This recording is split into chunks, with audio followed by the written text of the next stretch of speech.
In today's episode, I'm joined by Mr. Lawrence-Thor. Lawrence, welcome to the podcast. What's going on, brother? What's going on, man? I've been super excited. Man, it's so good. Everything is so good, man. I've been super excited for this interview for a while, and I'm so sorry you haven't been able to track me down, man. And to be fair, you're a busy man as well. I haven't been able to track you down either, but I'm so happy to be here. Not as busy as you. Every weekend I've got onto Instagram. You've been out in your little smart car all around the M25, and you've had all the other little tree surgeons taking little pictures of you popping about and that. It's been mint. Oh man, do you know what? It's amazing, man. I think hopefully I'm really hoping that for a lot of your listeners as well, who are arborists and tree surgeons and work in the arb world, it seems to have been, although with all this COVID stuff that's going on and everything, it seems like we've all pulled through. Yeah. Do you know what I mean? It really seems like we've got the sweet end of the stick. There's so many different industries that people that I talk to and consult with, that it seems like they've had a really hard time. We seem to be the lucky ones. So I think, but yeah. So every single time I talk to another arborist, I'm like, how's it going, bro? I'm super busy, super busy. All of this. So how have you been? How's things with you? Amazing, mate. We've got the magazine coming out in a couple of weeks, which is all about trauma. We're finally launched a podcast. I've been trying to get this podcast off the ground since 2019. But one thing I've always forgot to do is actually book guests in advance, get it scheduled, and actually commit to it. And we're going to talk about committing to things, because just before we started the podcast, we found something that we had in common that no one in the UK actually knows about. And I'd be amazing if any of our listeners actually know who they are as well. They should know about these people. They should. And if you don't, then I really hope that this is what accelerates people to actually get into to know this level of like, what does Gary Vee call it? Self-awareness. Yeah, self-awareness. You need to be self-aware. It's like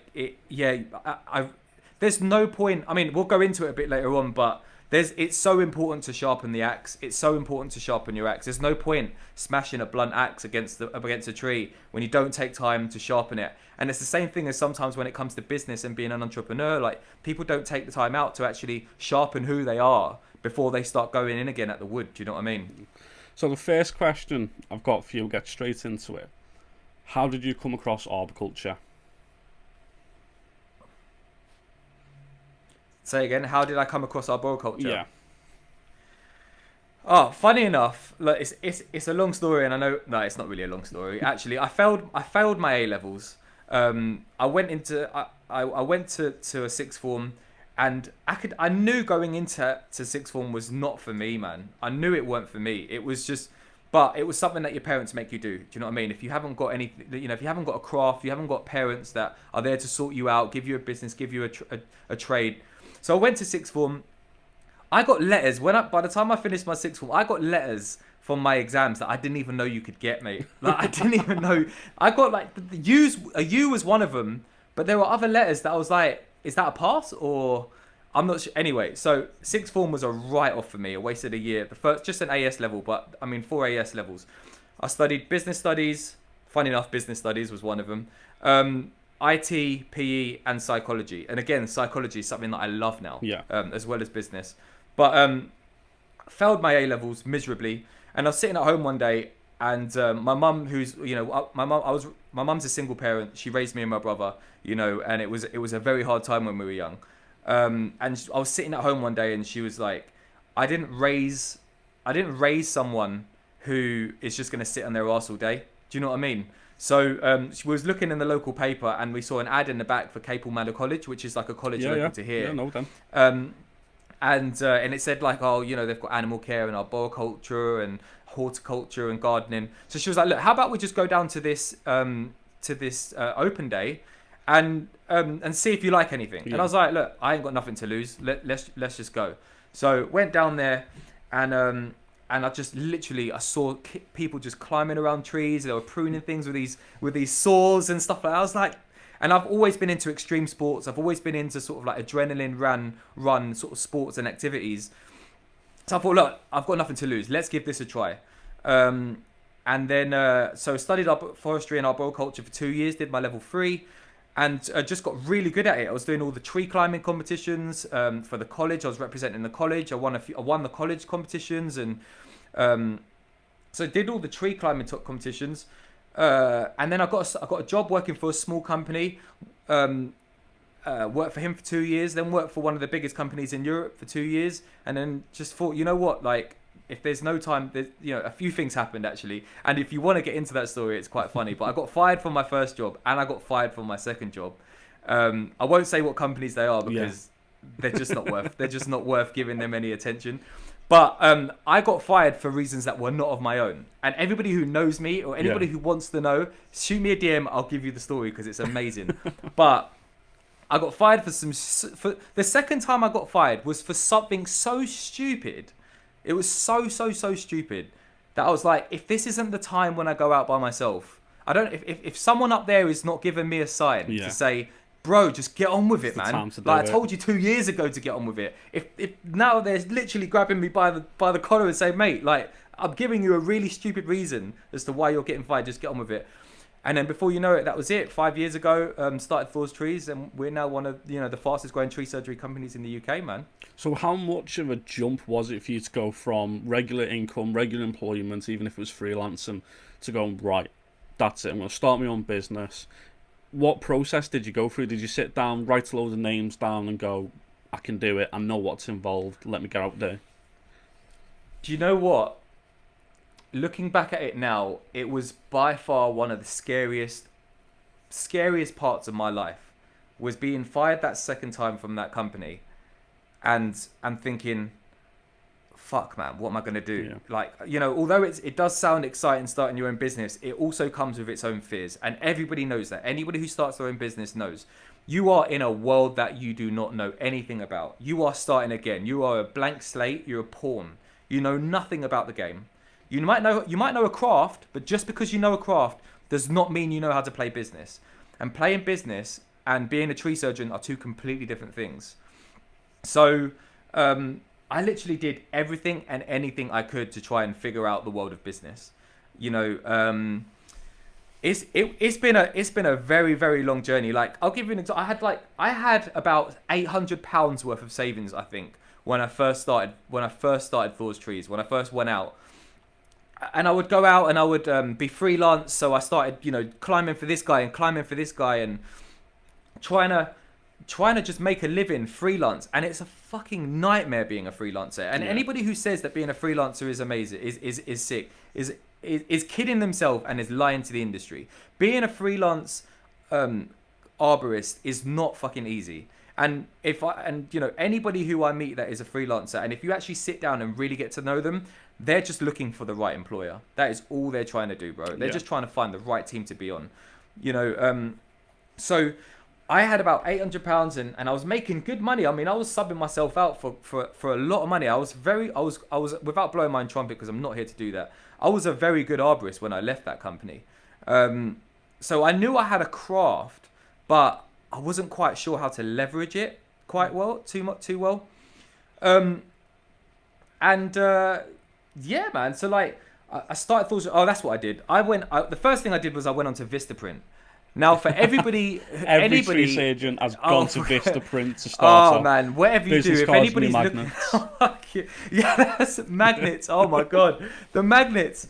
Jesus. So right, I went onto Vistaprint, as you do, and they're so good at upselling. They make you feel like you got a good deal. So I went onto Vistaprint, £99 for 150 cards. Sweet. Went on there, designed it, all of that. And then they upsell you, don't they? They go, right, well, you've paid £200 for £99 for 200. Yeah. Would you like to buy 500 for £300? And you're like, yeah, all right, cool. I need more anyway, right? And then they upsell you again.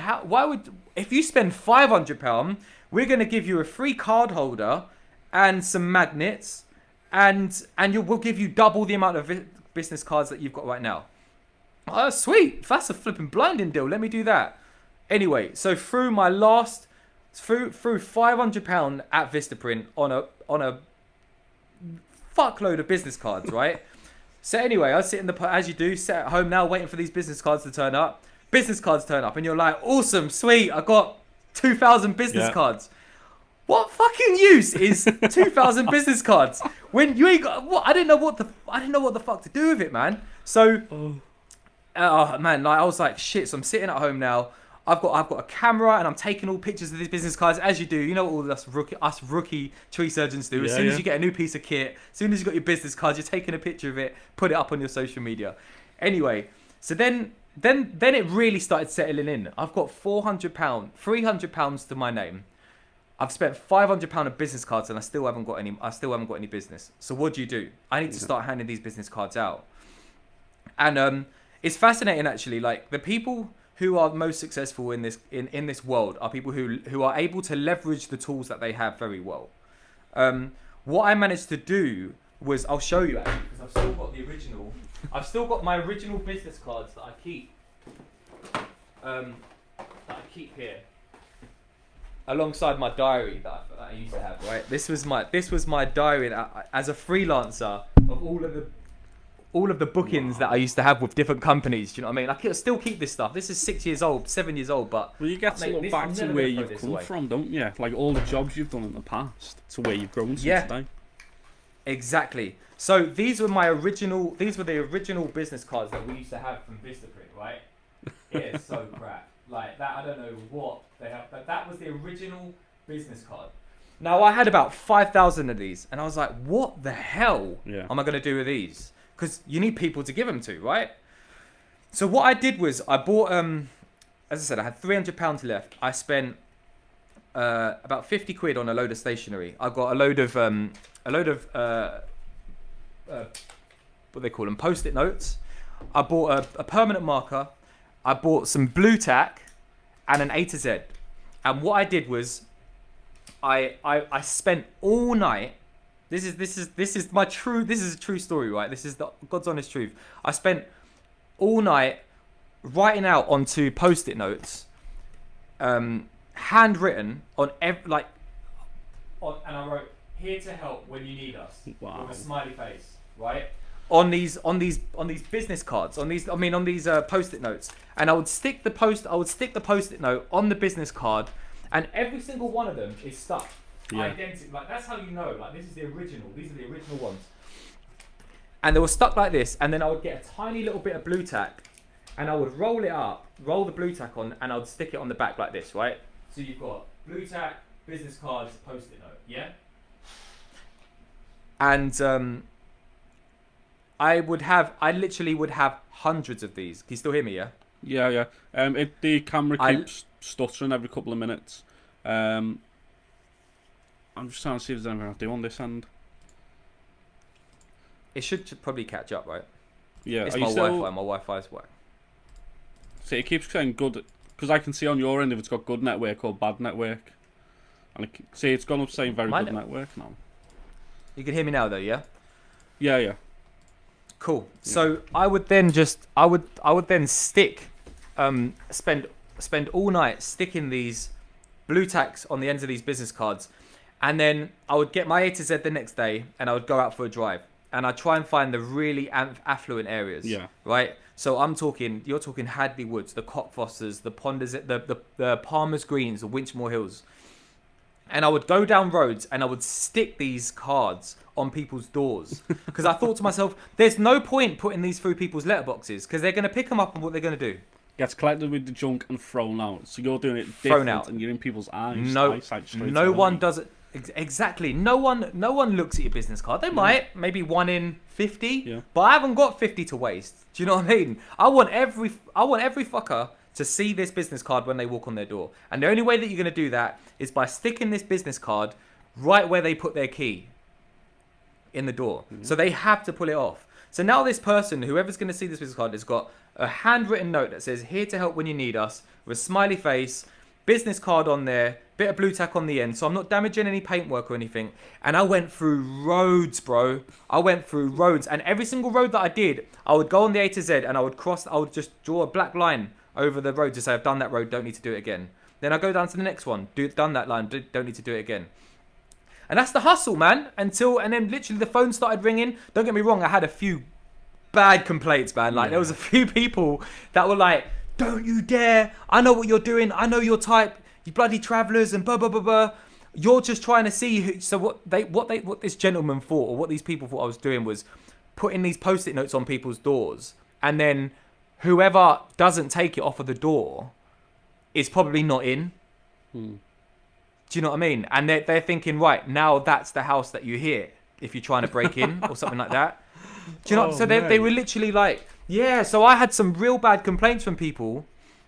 But at the end of the day, bro, I was just trying to make a living. I was just trying to make a hustle. Do you know what I mean? Like, and at the end of the day, when shit hits the fan like that, and you're desperate for work, bro, like you do anything you can do, and you need to get creative. And unless you get creative, you're not gonna stick out from the rest. That's where that was the start. I think suffer where they don't do the hustle. I didn't have your idea, but I had a different idea.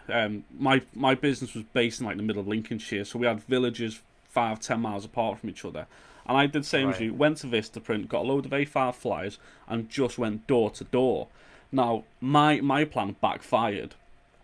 Went to one hopeful customer's house, put the flyer through, went to the next door, carried on doing that. Got to the end of the road, and by the time I went back, they were stood outside going, how dare you give me this? I'm like 18, 19 years old, and I'm thinking, holy shit, what have I just done? Have I just completely ruined everything? This is like a 30...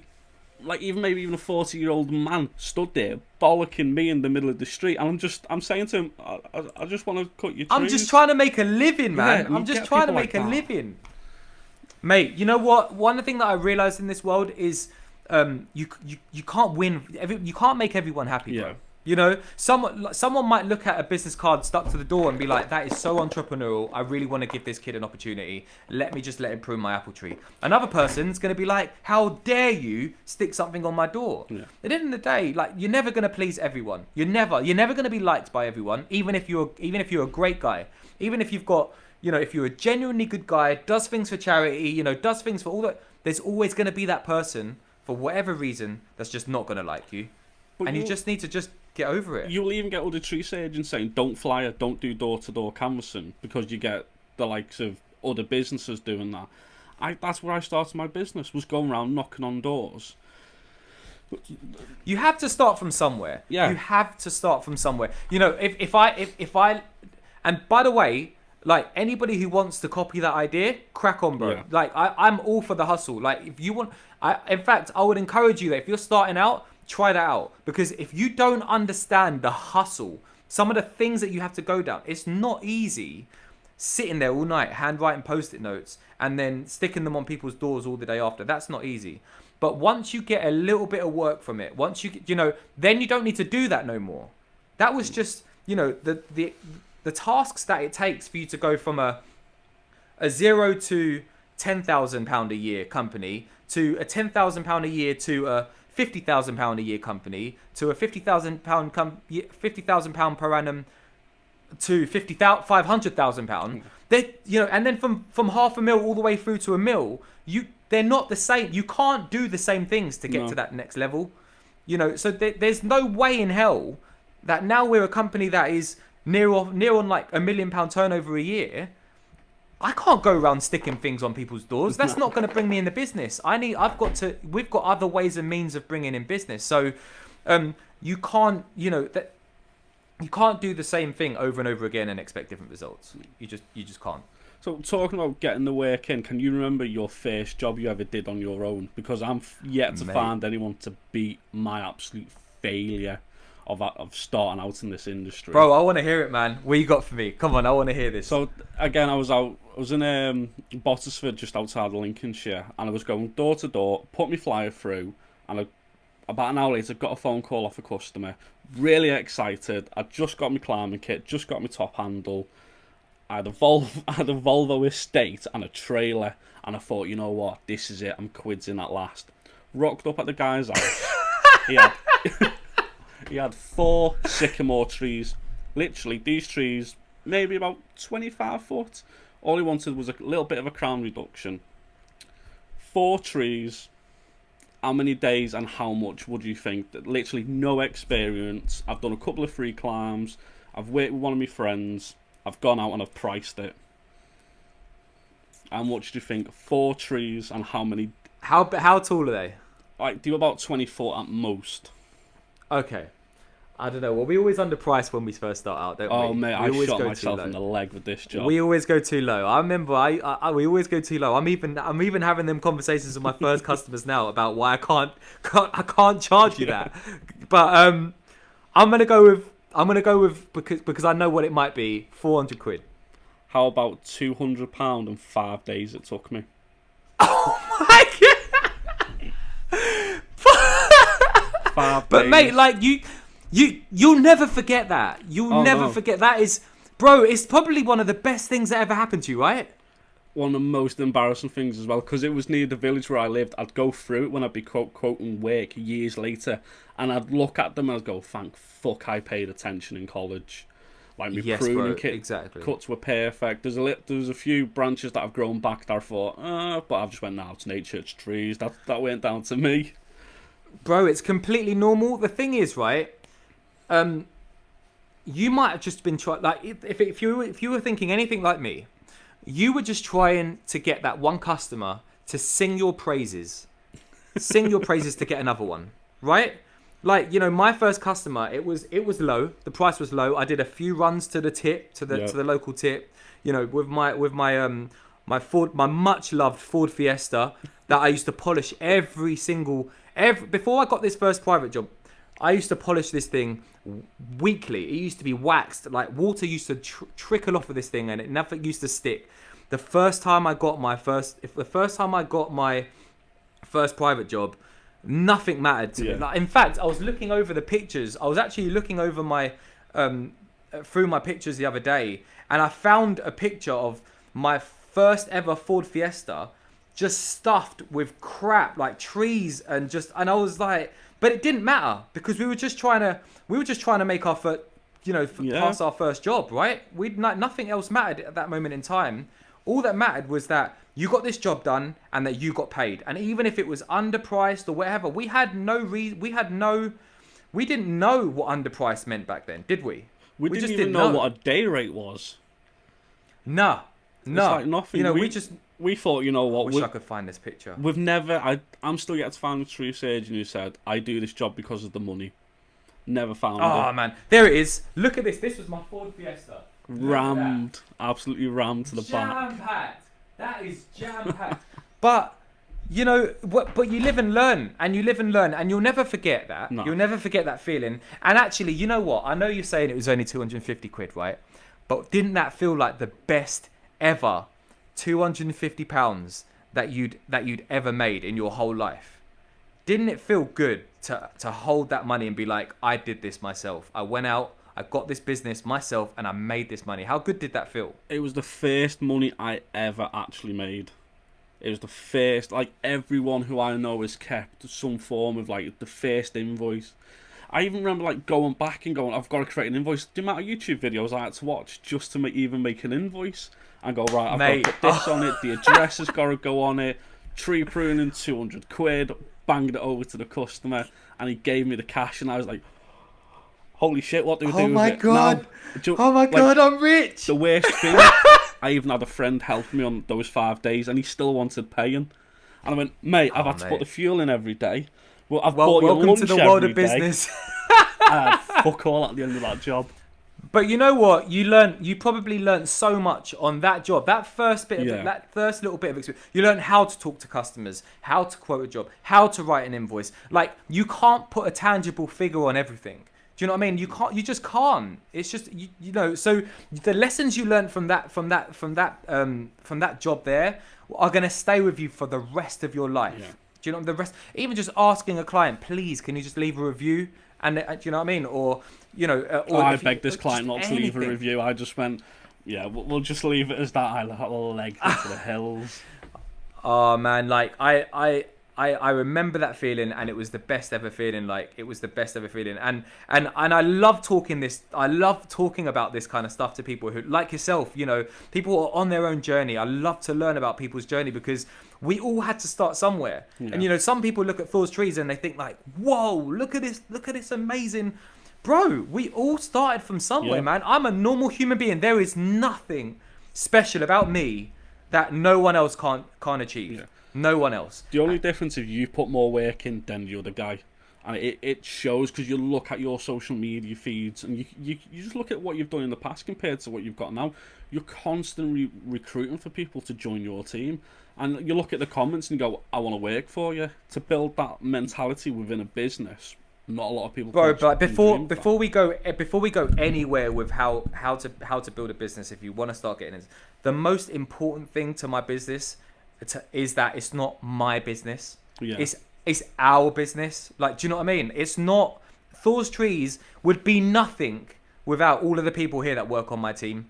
Oh my God, I'm talking Manchester. Can you hear the Manchester accent coming out because I'm talking to you? Mate, I'm gonna get offended. I'm not even from Manchester. I'm a All right, not even Manchester. My northern accent is coming out. I need to stop this because I'm sometimes I'm hanging out with my boy Jarrell, and like he's gone from London. He's now living in Manchester. He comes back and I'm always grilling him for talking to me. Like, I actually say, stop talking to me like that, mate. Stop talking to me like you're not from Manny. You're not from Manny, mate. But I can hit him anyway. But yeah, man, I can't remember what we were saying now. But yeah, that's what I was saying. Look, Thors Trees is absolutely nothing without the people that I have on my team, and I'm so grateful. And I know that they're grateful for the people that work on their team too. But I need to give a massive shout out to my team. Yeah. Everyone here at Thors Trees is smashing it, bro. Don't get me wrong. We have some bullshit days, absolute bullshit days. Yeah, like it's but I try to make sure that they don't get the blunt end of it. Do you know what I mean? Like, it's very important to me that my team do not feel the blunt end of it. If anything goes wrong, I'm soaking it up. It's my fault. Yeah. We've got 10 core values here at Thors Trees, and one of them is be accountable. And if something goes wrong, I'm taking the account. I'm going to take the blame before you take the blame. But they do exactly the same thing. And my team is, bro, so when you say, what we are at Thors Trees, Thors Trees is the best team in the whole fucking world, man. It's the days where you're getting piss wet through and you're having to drag it, and worst of all, being in the middle of London for you guys, the amount of times you would have had to drag timber through people's properties. Almost every job, bro. Yeah, every job. It's not like it is up north. Where you think, you know what, I can't be asked being a fucking tree surgeon. And then the lads, they pick you up and they come back the next day and go, you know what, we get a job like that every now and again. Exactly, bro. And we have this conversation. We have this conversation often. We have, every now and again we have a shit job. It was underestimated, the amount of time that should have been put on it, or whatever have you. Everybody makes the mistakes. Every company's the same. You cannot. There is no company out there that could admit to that can truthfully say we're the best we get it right all the time. There's no company that gets it right all the time, at all.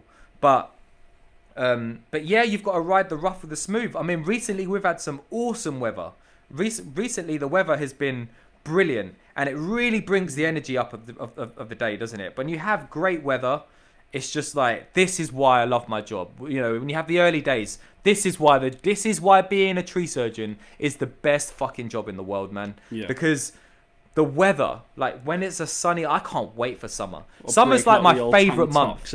Tank tops and everything. Oh man, summer's my favorite month, bro. It's like, I love summer so much, I like spring more. Yeah, that's how much I love summer, because I know summer's coming.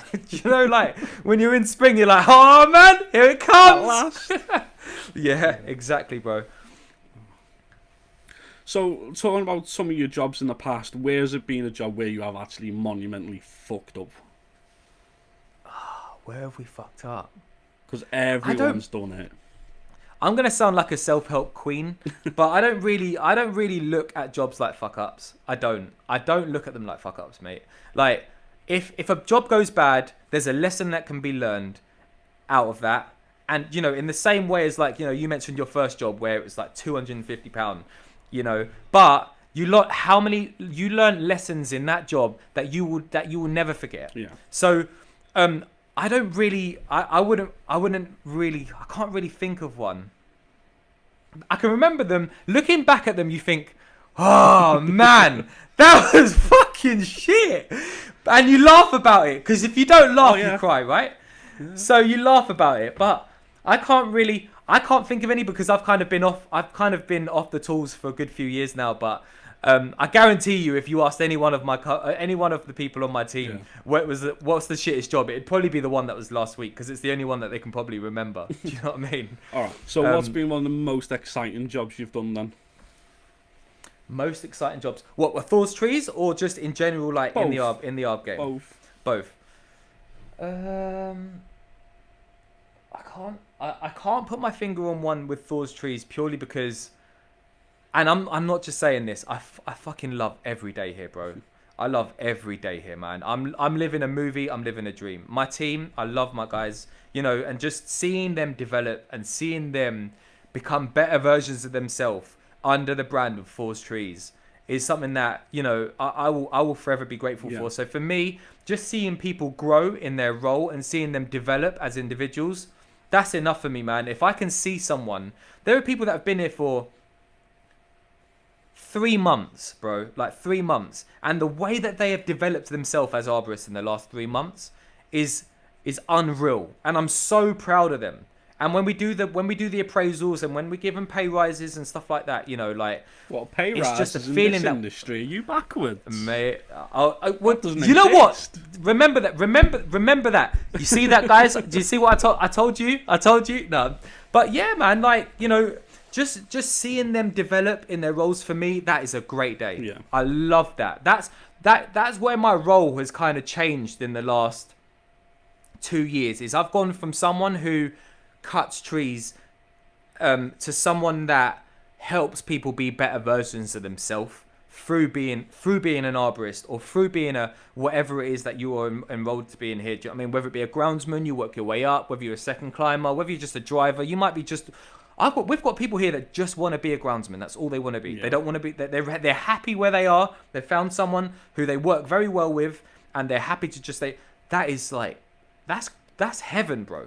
Do you know what I mean? Like, I felt my role here at Thors Trees is the best job in the world. Why? Because I'm able to give people opportunity. If they're ready to take their career or take themselves to the next level, and I get to give them that opportunity. Bro, come on. What more would you want in life than to be able to give people opportunity? You may have experienced this, because this is where I finally got my entrepreneur side of the business, is to go, right, I've worked for 3 types of people. I've worked for a boss who just gives you the work, barks orders, and tells you to fuck off at the end of the day when he's got to pay you. You've then worked for a leader who thinks, you know what, they're a bit better than the boss, they're definitely going somewhere, and then you've got the next level, and this is where you're at, the next level. You're a mentor for people who work for you. You're not the boss, you're not the leader, you're the guy who just wants to encourage them to get the best out of them. And that's where a business is made and run by people. When everyone feels equal and everyone supports everyone as well within the business. It's not a case of, oh, I've got to go and do all this, or I've got to outperform this week. It's just to be part of a team, and that's where I can see you as being a mentor. Yeah, I mean, thank you very much for saying that, bro. Honestly, that means a lot. It means, especially coming from someone like you, someone from like an outsider. To hear someone throw a compliment out like that, it means a lot. And don't get me wrong, I do hear it, and every now and you hear it every now and again, and you try and brush it off. But to hear that come from someone like you, that means a lot. But so thank you for that. But I think you're right. Everybody here, no matter whether you're a lead arborist or no matter whether you're a groundsman, the beautiful thing about working here at Thors Trees is everyone's equal. Yeah, like everyone. I'm no more important than the groundsman here. And that groundsman is no more than the labourer. And the arborist, the lead arborist, is no more important than the customer relationships manager. Everyone here is just as important. And if anybody who doesn't understand the system of being in a good team, your ego is too big, bro. It's too big. Me being the director of operations here at Thors Trees, I am nothing without a lead arborist. Yeah. And then they are nothing without a groundsman. And then they are nothing. If that groundsman can't deliver aerial rescue, they're nothing. And then without a labourer, without someone who moves the branch, they're nothing. And then without a customer relationships manager, like that, helping them, and then without the accounts department, they're nothing. We are all a team. If there is one weakness in that cycle, everybody loses. Everybody loses. There's no point playing the blame game. And that's the great thing about working here at Thors Trees, is everybody understands the importance of each other's role, and ego is nowhere to be seen around here.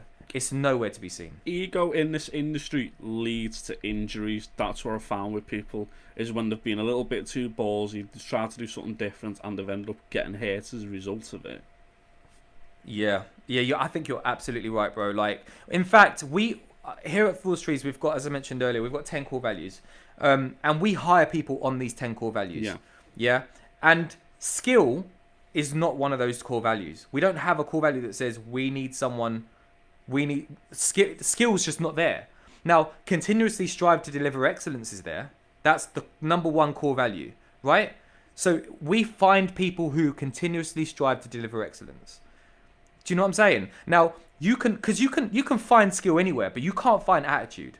If you've got, there are so many people in this industry that have got all the skill that comes with the ego. I'm better than you. I'm a better climber. I can do this faster. I can do this quicker. Look how shit your work is compared to mine. Blah, blah, blah, blah, blah. We get all of that. But you can't find, when people go to me, how do you find all these people? We find good people and then we turn them into great arborists. Yeah. That's what we do. And we hire on attitude. We don't hire on skill. Don't get me wrong. Every now and again, we might need to hire someone mid-management, or somewhere where a certain set of skills are required, but we don't hire skill over character. We hire character over skill, no matter what. Because I've met so many, and as you know, and as many of these listeners know as well, how many people that are, don't get me wrong, very good at what they do, but they give it all the fucking bollocks, and as soon as they're down, they put their shit away, they get in the van, they sit there, eat the sandwich, let the fucking waste men over there deal with that shit. They're not at my level yet. When you get to my level, you could do what I do. Fuck off, man. Do you know what I mean? Like, there's no space in this industry for that no more. This needs to be a game where everyone is respected. Do you know what I mean? It'll be interesting to see if because it sounds like you've got quite the same approach to me, because obviously I've hired freelancers, I've hired full-time people. It's like, do you apply for the job and they give you the CV? And I've always went, I don't give two shits about your CV. That's a piece of paper. I don't want to know about that. Come and jump in the tree with me for an hour. Show me what you can do. Don't be worried about what qualifications you don't have, or what qualifications like you're thinking you need to have to get started in this industry. Just turning up is enough of an effort for me to get the do you know rolling. what? We've had that. People go, give it all the big one on the phone. Yeah, I can't. I want to be a part of Thors Trees. Blah, blah, blah, blah. Right, cool. Well, meet up. One of our teams are going to be here. Make sure mate, they don't even turn up to day one. I've had that countless times with people who went, what? Like, I'll give this guy a chance. We've turned up to a big job and went, it'd be nice if you had an extra pair of hands. But knowing in the back of my mind, that lad ain't going to turn up. Exactly. Number one, like, please, if you want me to believe in you, please just turn up. Please. Because I really want to give you everything we've got. I really want to give you everything we've got, mate. Like, you deserve it. In fact, one of my weaknesses, what I've realized in the last 6 months to a year, and what my team have told me about is, I see too much in people. I see your potential, but what you deliver is not there. Do you know what I mean? Like, I'm in love with giving people opportunity, but when you hand over that baton to say, okay, bro, here you go, and then they don't turn up or they don't deliver, it's so disappointing, man. Because I see everybody deserves the chance. Everybody deserves a chance. Everybody, deep down inside, you are a good person. Deep down inside. And don't get me wrong, you might have a few insecurities, you might have a few problems, everyone's got things going on at home. Everybody, trust me, everybody. Whether you sit at the top of a company to whether whether you're just coming into the game. We all have insecurities, we all have things going on at home. Yeah? We've all trying to find our way to success, all of us, right? Everybody's got, your mum might be ill, someone might have contracted coronavirus, you might have money problems, whatever it is, we're all there, right? But just turn up, man. Give it your best shot. Just go for it, man. And you're absolutely right. Sometimes they just don't turn up, and I'm just like, oh, fucking hell. I was really hoping on this. I really put my money on this one, man. Because you've got me thinking about like a past job going back like eight or 9 years ago. Got a phone call from a utility climber looking for a bit of domestic work. I had a horrible weeping willow tree, and I just went, I'm not fucking climbing it.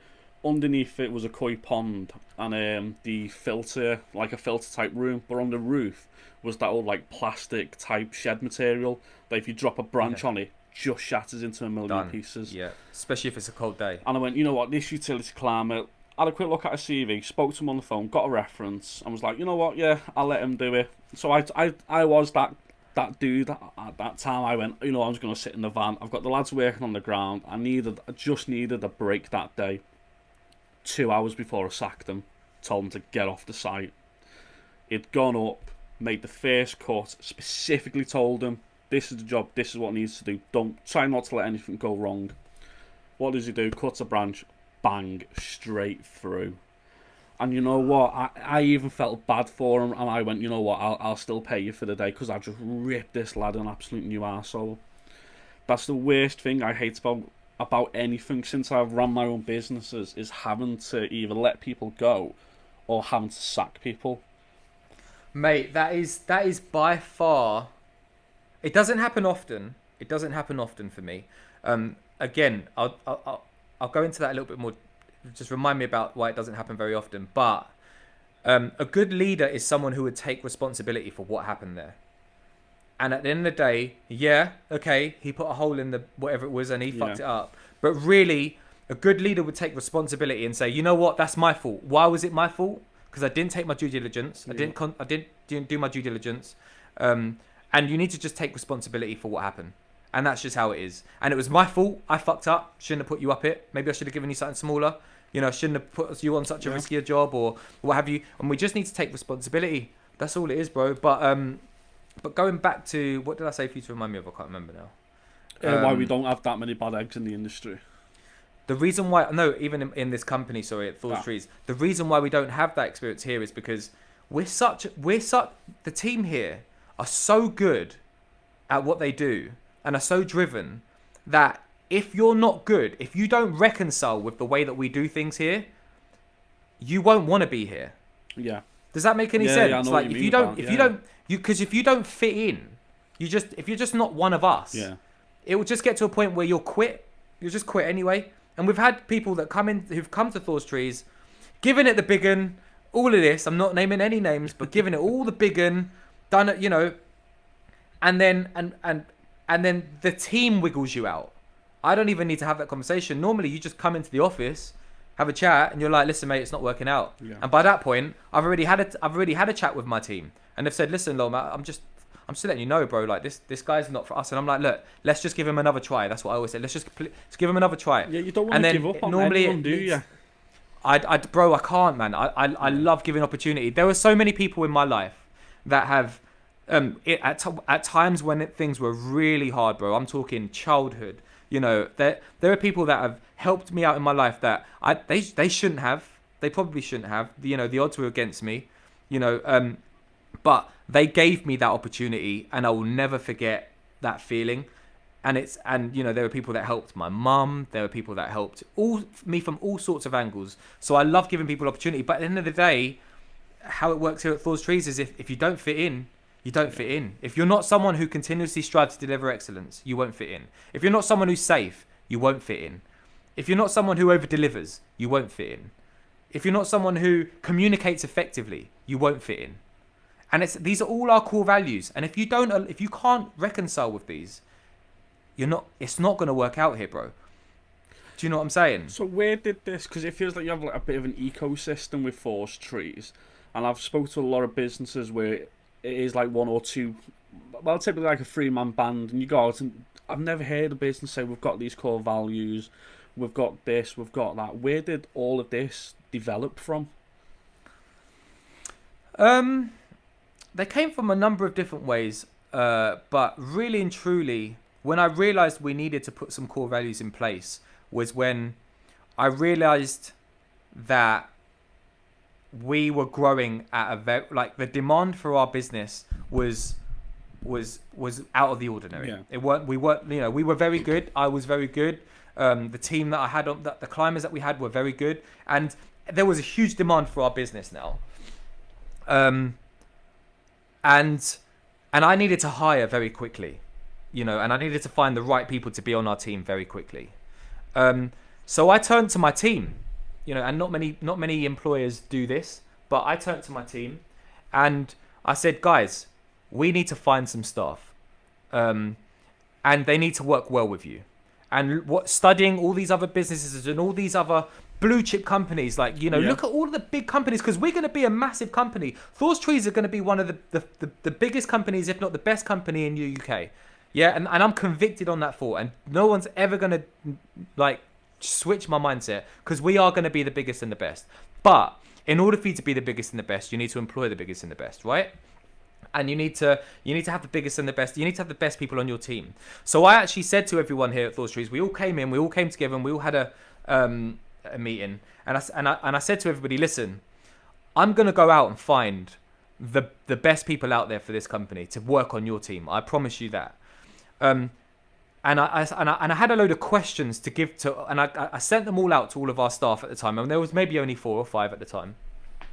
And I'd said to them, what type of person is it that you want to work with? And there was a load of questions in this that I would send out, and I said, don't answer them now. Yeah. Give it some thought over the next few days, and then WhatsApp me the answers to the questions as to what, and it was like, what type of person you're looking for, do they, and I correlated all these answers back from all the staff, and it seemed, and to me, the answers were all very much the same. You know what I mean? We want someone that's safe. We want someone who goes the extra mile. We want someone who's going to turn up. We want someone who's going to turn up on time continuously. We want someone we can trust. Do you know what I mean? All these things sort of came in, all these answers, and I correlated them all together and came out with these. Well, there were 9 at the time. We added the last one recently. And I pulled everyone into a team meeting again. I said, guys, I've come up with these 10 characteristics as to what I'm going to be what I think you guys are looking for and what I think I'm looking for. Can I go through them? Everyone was like, yeah, cool. So we went through these core values, and I went through these 9 core values, and everyone was like, fucking hell, yeah. You know what? If you can find someone who is like all of that, then we want them on our team. And I said to everybody here, I said to everyone at Thors Trees, I said, great, all right, I promise you, I'm going to find all these people on that core value. I'm going to find someone who does this. But just know this. No one's going to want to work with someone who ain't these. Yeah. That person who is these 9 core values, who aligns with these 9 core values, these 9 characteristics, these 9, is not going to want to work with someone who doesn't over-deliver. Is not going to want to work with someone who's not safe. So can we make a promise to ourselves right now that from this point on, we're going to be what this is? And everyone was like, yeah, fucking hell. Yeah, sweet, mate. I'm definitely on that. Now, every single decision that gets made at Thors Trees, how we hire, how we execute, how we do something, how we get to the next level, all reconciles with these core values. And that's where they came from, bro. And now every single decision that gets made off of our 9 core values. People don't even come up to me anymore and say, Lol, what should we do? Do you know what I mean? Like, don't knock it. If the client's asking for something extra to be done, well, core value number 4 is over deliver. Yeah. See, as long as the customer's not taking the piss saying, can you go fell that other tree over there? Well, there you go. So look, then core value number 6 is to be accountable, right? And if you've got another job to do after, and you're stuck between core value number 4, which is over deliver, and core value number 6, which is be accountable, right? I don't mind getting that phone call, bro. Give me a call. Thor, what do you reckon we should do, bro? This customer wants us to do this apple tree. Yeah, but we've got another job to go to and we're going to be late. No problem. I can deliver that. I can deliver that solution. But if it's just a small little choice bush that needs to be trimmed, or a little camellia bush that needs to be trimmed up, and it's only going to take you 5 minutes, and core value number 4 is over deliver, let's just get on with it, man. Because you know what? It's the right thing to do. I've not come across anyone in the industry with that type of thinking. It's out of the box, but it makes perfect sense. All at the same time. Bro, like, there are so many different systems that we have here at Thors Trees. That's amazing. And that's just one of them. And that's why I know that deep down inside, when eventually push comes to shove and we figure out how to get to the next level, these systems that we've put in place are going to be what makes it easy for us to just replicate. We've got the blueprint. Yeah. It works. We've got the blueprint. So when we want to dominate the whole of the UK, when another company maybe wants to, I don't know how we're going to get there. I've got a few ideas in mind. We might want to license out. We might want to franchise out. There might be a tree surgeon out there somewhere up north that says, I'm ready to take my business to the next level. And I want to use everything that Thors Trees has got in place to replicate and become what they are. Knock on my door. When you're ready for that, knock on my door. Because I can give you everything that you need. Don't get me wrong, there will be a price to pay. It's not going to be free. But it will lead to a better life for you. It will lead to a better life for your family. And you will be that, maybe, hopefully, you will be that person that I am one day where you can offer opportunity to people. But like my dream, can I let you into a secret? Yeah, can I let you into a secret? Now, don't laugh, because people do laugh. But they laugh because they don't know how to register this kind of information, right? But my dream is to one day have my own helicopter. Yeah, I wanna have a helicopter. Okay. And the only reason why I want to have a helicopter is because I want to be so valuable to people around me and be able to, that I need to get in a helicopter today to be able to get to Manchester or Lincolnshire to have a meeting with one of the managing directors over there, that Thors Trees headquarters over there. And the only way I'm going to be able to go to Lincolnshire and back and still be there for my family and still be there to provide for my team is by what? By helicopter, right? Because, oh man, I remember this day. There was this guy, I remember when I was freelancing, right? And we did this job at this airport, at this aerodrome, right? It's only a small airport. But I remember sitting there with my mate Lee, who I was working with at the time. And we were eating our breakfast at the airport, right? And it's only a little airport, but we're eating our breakfast at this cafe, and we could in the cafe you can oversee the runway. Yeah. Yeah. And there was this fucking sick helicopter sitting on this runway, right? All blacked out, like we're talking luxury, like a luxury helicopter. I don't know if you've ever seen like a black luxury helicopter. Have you ever seen one? Yeah. Let me try and get one on helicopter, so the people who are watching this can see what I'm talking about. Like I'm talking, this thing was sitting on the runway, and it weren't moving, but it was one like this, right? Something similar to that. Oh, nice. Yeah. It was in the middle of the runway. So me and Lee are sitting there now, and we're just eating our breakfast. And I'm like, yo, Lee, look at that helicopter, man. He's like, yeah, bro, that's fucking sick, man. That's fucking sick. And then 2-2s now, the helicopter starts up, right? And it just starts up really slowly, and the blades are going. And I'm like, yo, it's about to fucking take off, man. He's like, yeah. He's like, yeah, sick. So we're sitting there watching this helicopter start up now. And then the rotors are proper going now, yeah. Now this thing's about to take off. And then we see this all black Range Rover, the long wheelbase one, like all blacked out, black windows, everything. And this guy comes out of his, pulls up right in front of us, yeah, like the car park's there, pulls out in front, gets out this Range Rover, and he like picks up this black bag, like goes into the boot, he picks up the black bag, and he starts walking towards the helicopter now, yeah. Now, I'm thinking, fucking hell, how sick is it? He's in all black, everything. Yeah, helicopter's all black. And he gets into the helicopter. Now, when he opens the doors, the helicopter has got like this all leather interior. Like, I'm talking luxury, bro. Yeah? Like, this guy has to be really important. Like, he must be so important to a number of people that, this guy ain't cheap. But at the same time, this guy brings great value to the world. This is what's going on in my head anyway. This guy's got to be bringing big ass value. He's got to be making big people's lives better. You know what I mean? Now this helicopter, you know what helicopters are like. They could just go up, right? They could just go up and then disappear. Yeah. This helicopter was at the start of the runway, and it went up. Like, so this guy gets in the helicopter now, and it goes up, and then it tilts like this into like an aggressive position, and then uses the whole fucking runway. Didn't have to. The whole fucking runway. Yeah. And then this guy just disappears off. And I said to Lee that day, I was like, Lee, I want a helicopter like that one day, bro. You knew what and you he was wanted, like, your life goal was. I was like, I want that. I want to be so important to the world that I want to bring so much value to the world. Yeah. Call it ego, right? If you want, whatever. But I want to touch so many people that I need to be in a helicopter to be able to get me to that place over there, and then get me back in time to be in for my family. Now, and the only way that I'm going to be able to justify buying a helicopter is by being national. Is by being the biggest tree surgery company in the UK.